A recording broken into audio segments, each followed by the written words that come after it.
Bonsoir mesdames et messieurs et bienvenue à votre avant-match compte complet. Jean-Michel Lafontaine en compagnie de Pascal Loubier. Eh bien ce soir, troisième match de cette série mondiale entre les Red Sox de Boston et les Cardinals de Saint-Louis au Busch Stadium à Saint-Louis.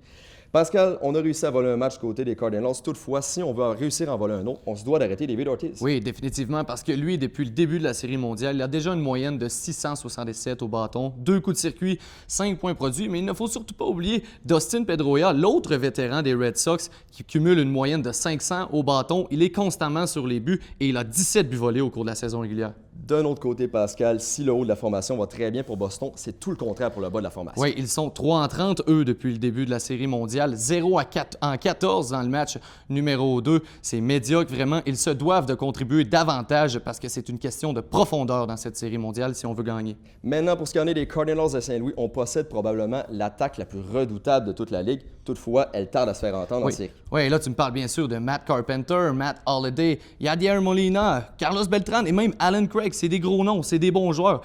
Cette saison, ils ont une moyenne de 2,67 points produits par match. C'est faramineux et ils se doivent d'apporter cette même contribution en Série mondiale.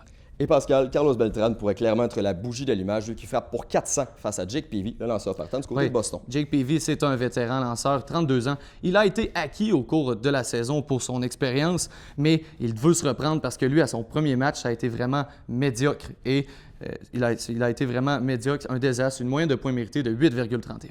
Et pour ce qui en est de Joe Kelly, le lanceur partant du côté des Cardinals? C'est un jeune lanceur, 25 ans seulement, mais déjà à son troisième départ en série. Il présente cependant une moyenne de 4,41. Il devra baisser ce nombre s'il veut donner une chance à son équipe de l'emporter ce soir. Merci beaucoup, Pascal. Mesdames, Messieurs, c'est ce qui va mettre fin à notre avant-match compte complet. Nous, on se retrouve tout de suite après cette partie pour l'analyse de ce match. Bonsoir, mesdames et messieurs, et bienvenue à votre après-match compte complet. Jean-Michel Lafontaine, toujours en compagnie de Pascal Loubier. Eh bien, ce soir, victoire des Cardinals de Saint-Louis par la marque de 5-4 face aux Red Sox de Boston. Ils remportent du même fait, Pascal, le troisième match de cette série et prennent les devants 2-1. Il s'agit aussi d'une 27e victoire depuis le 11 août dernier à domicile pour les Cardinals de Saint-Louis. Vous trouvez d'ailleurs notre résumé complet de ce match sur notre site Internet. Nous, on se lance tout de suite dans l'analyse de cette partie. Pascal, on ne se le cachera pas, ce soir, ça a été toute une partie et la 9e manche, on risque d'en entendre longtemps. Oui, et quel match de fou, en effet, Jean-Michel. Et avant de rentrer dans quelque sorte analyse, c'est bien important de comprendre l'article 706B du baseball majeur concernant l'obstruction. L'obstruction a lieu lorsqu'un joueur qui n'a pas la balle ou qui ne tente pas d'aller chercher la balle perturbe la course d'un coureur. Sur le jeu, d'ailleurs, de notre match aujourd'hui en 9e manche, Will Miller Brooks crée de l'obstruction sur Alan Craig, le coureur, et de ce fait, il le fait trébucher et la décision finale de l'arbitre revient. La décision finale revient à l'arbitre sur le jeu et l'arbitre croit qu'Alan Craig aurait été déclaré sauf au marbre, donc la victoire revient aux Cardinals. Pascal, ce soir, on ne se le cachera pas non plus.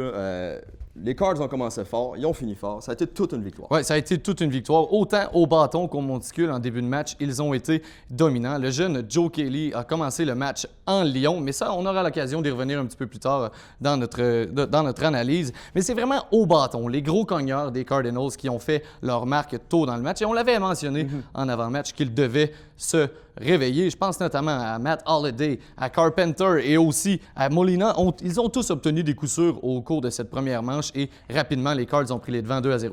Et parlons-en, Pascal, ce jeune Joe Kelly. Ce soir, il a connu tout un match et sa balle rapide était dominante. Vraiment, une balle rapide que peu de joueurs des ligues majeures peuvent contrôler aussi bien. Il n'a permis à aucun coureur des Red Sox de se rendre sur les buts avant la 4e manche. Et on le sait, l'offensive des Red Sox était en feu depuis le début des séries, notamment David Ortiz, on le sait, Pedroia et Ellsbury, vraiment, les vétérans dominaient. Il les a contrôlés avec merveille et même si sa balle rapide a perdu quelque peu sa vélocité et même un peu de vitesse au cours du match, notamment elle a passé de 98 à 95, même 94 000 à l'heure, il a toujours trouvé le moyen de se sortir de l'embarras, notamment avec une belle courbe sur le coin extérieur. Pascal, Jake Peavy n'a sûrement pas connu le début de match qu'il souhaitait, mais la 4e manche a été toute une manche. Oui, on pourrait mieux dire de Jake Peavy. Il a un caractère incroyable, ce Peavy, le vétéran. Lorsqu'on pense à la première manche qu'il a commis, beaucoup d'erreurs, il a accordé 2 points rapidement, mais par la suite, On l'a vu en contrôle. Il est redevenu le PV qu'il a été tout au long de sa carrière. Expressif, émotif. Et même si plus le match avançait et plus on le voyait, et même s'il a retombé dans ses mauvaises habitudes en quatrième manche en permettant aux Cardinals de remplir les buts, il a enchaîné avec 3 retraits consécutifs et ça, c'est bon pour la confiance des Red Sox. Bien raison, Pascal. Ce soir, PV a fini avec 4 manches de travail, 6 coups sûrs et 2 points mérités. Maintenant, Pascal, c'est probablement mon moment préféré de l'émission. À qui donnes-tu ta balle du match? Bien, ma balle du match, elle revient au joueur des Cards, Matt Holliday, ce soir. Il a produit 3 des 5 points de son équipe, en plus de leur redonner les devants par 2 points en 7e manche. Il a connu des bons élans, il a été fluide ce soir, il a même démontré beaucoup de vitesse.